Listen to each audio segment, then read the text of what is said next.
M. Night Shyamalan is like the definition of hit or miss. Like, I've never seen a director that's so inconsistent with his own work. I mean, doesn't he know how to make a great movie by now?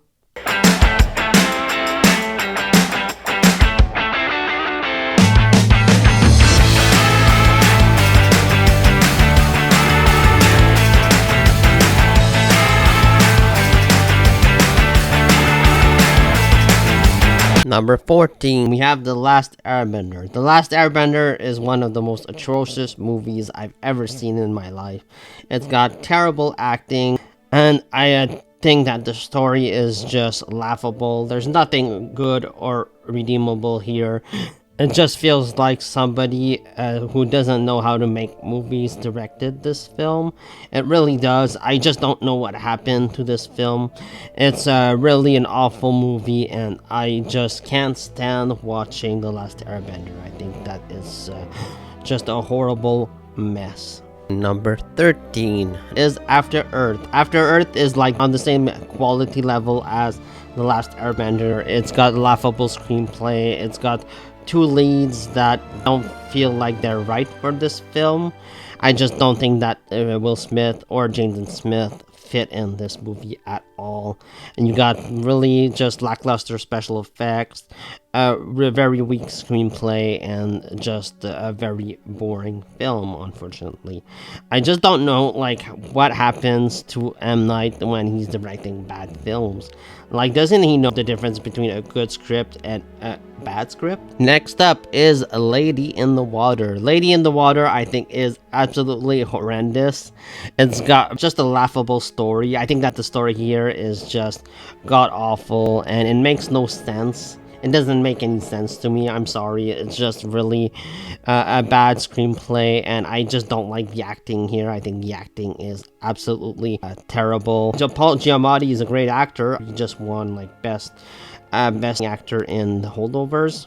But here, it's just really bad. Just, I think, poorly directed, like most of the actors here in this movie, unfortunately. And it feels like M. Night Shyamalan has such an ego at this point of his career while directing this movie. It's, oh, I'm gonna put myself in one of the most important roles of the film. I'm the writer that's gonna save the world. Oh, it's just awful. I hate Lady in the Water. Number 11 is The Happening. The Happening is all sorts of hilarious. It's not even awful because it's just so funny. I love watching The Happening because everything about this movie is wrong. The acting is really laughable. The script is hilarious. There are so many funny lines, so many funny moments, but they're unintentionally funny. This movie was supposed to be dark. It was supposed to be scary. And the plot here is all over the place. It's just really dumb. I think that everything happening with the trees and why people are killing themselves is just super forced, and it makes no sense. It's just really a crappy film. Number 10 is Glass. Glass, I was super looking forward to. It was supposed to be like the ending of this awesome comic book trilogy. And like this, it was this comic book trilogy that we didn't even know that we wanted. But after seeing Split, we definitely did. But going into this movie, I was super hyped, and it really let me down. It was just this mediocre film. It had some good character moments between the three of them, between the Beast, Elijah, and Bruce Willis, and David Dunn. But overall, it just missed the mark completely, and I just hate the ending of this movie. I hate Glass, and I was really disappointed with it. I just think that it was a missed opportunity. He could have done so much more with this film. Like the first 20 minutes is what this entire film should have been. It should have been like this action-packed, really suspenseful thrill ride, kind of like what Unbreakable was, but it just misses the mark completely. Number 9, Knock at the Cabin. Knock at the Cabin I thought was okay. It wasn't great, and I just think that it missed the mark on what it was set out to do. I think that the characters are poorly written. The screenplay here is almost laughably bad. There's just a lot of exposition, like you're an idiot, and it's just really not well written at all. I just think that this movie had like an intriguing concept, but M. Night didn't really know how to execute it. Kind of like the next movie on this list. Number 8.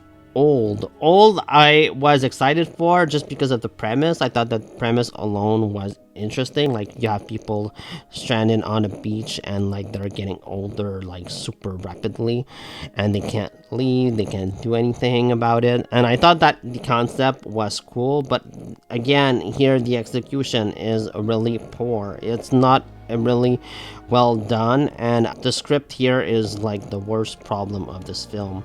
M. Night should really stop writing scripts for his own movies, and he should let other people write, because I feel like M. Night is a good director, but he's just terrible at writing screenplays. Here it's just another example of it. There's like this moment in the movie where like a character just explains everything to the audience, like what's happening, and like how does he know that? Who would know that? It was so forced and it was so terribly done. And just like most of this movie, I like some of these horror scenes in this film. There are some effective scares. I just think that the ending falls apart, and it just doesn't work. It's really a poor film in my opinion. Number 7, Trap. I'm not gonna stay long on the movie. I'm not gonna talk about it too much because I already did my review on Trap. So I think that the film is fine. It's mostly thanks to Josh Hartnett's great performance that I think this movie deserves a watch. I don't think that M. Night Shyamalan did really a fantastic job with the story or the direction in the movie, but overall I think that Josh Hartnett is like a really interesting character, and I was on board for most of it. I was highly entertained, maybe not for the right reasons, like maybe sometimes it was like unintentionally funny, or sometimes I just was really entertained on how silly it was and how over the top the movie was. But at the end of the day, I thought that Trap was an okay film. It wasn't great, it wasn't terrible. Like, I probably could watch it like on a rainy day or something on Netflix. I don't think that you need to go see it in the theater, but like if you do, yeah, it's not bad at all. I don't think that it's an awful film. Number 6 is The Village. Now, The Village, I don't think it's a terrible film. I think that it works on certain levels.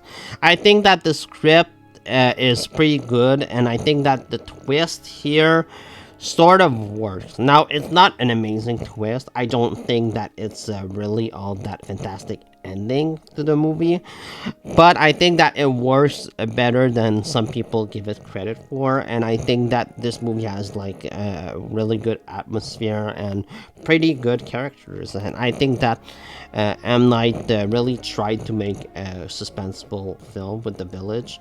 It's not my favorite on this list, but I think that it's pretty good. It's not bad, it's not great, it's just good for me. Number 5 is The Visit. The Visit, I think, is a pretty good suspenseful thrill ride. I thought it was like a return to form for M. Night Shyamalan.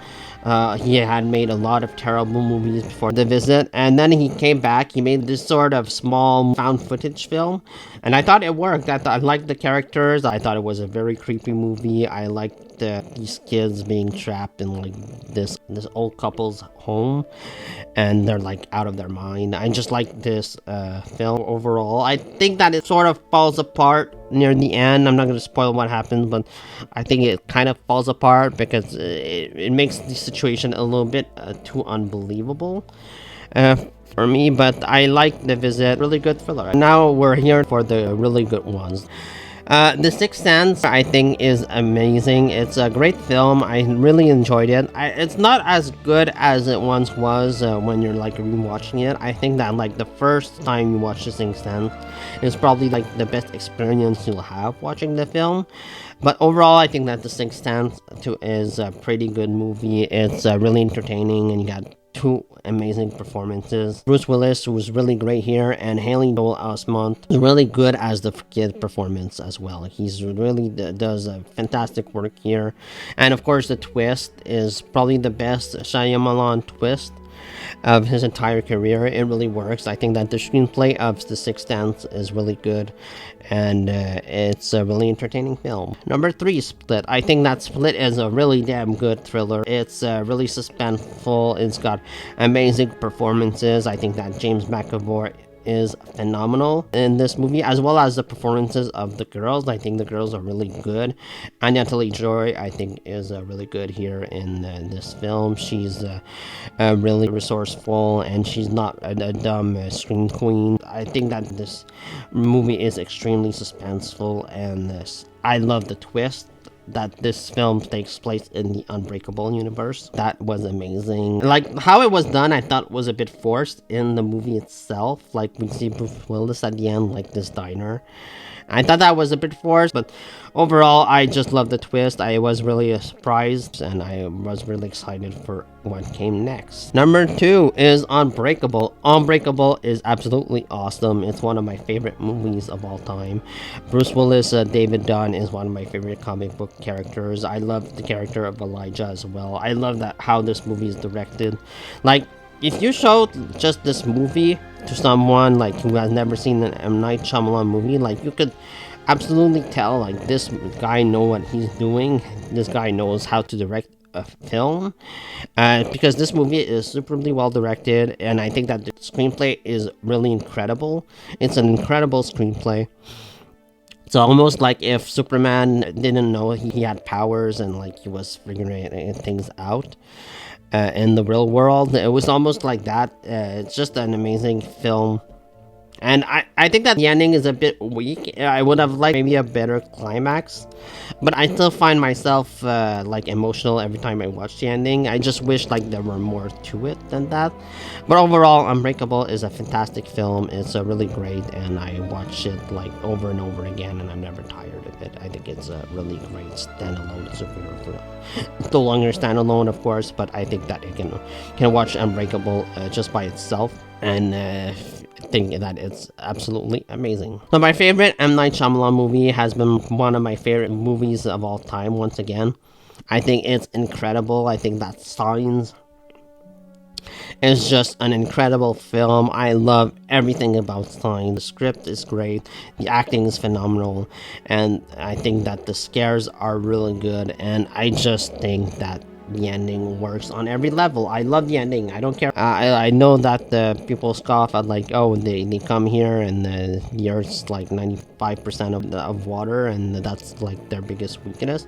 I mean, like, so what? Like, they stayed on the Earth for like 3 days tops, and then they left because they were wounded by the water, and they probably needed what was on Earth. And I know like there's complaints of, oh, they can travel light years but they can like get out of pantries, but like they obviously get out of the pantries because one of them has his finger cut off by Mel Gibson, eventually gets out, and he's at the climax at the end of the film. So yeah, I think that the complaints of this movie are really not warranted. I think this is a phenomenal film. It's one of my favorite movies of all time. I think it's absolutely amazing. I just love Signs. I think it's wonderful. Swing away, Meryl. Swing away. So yeah, there you have it.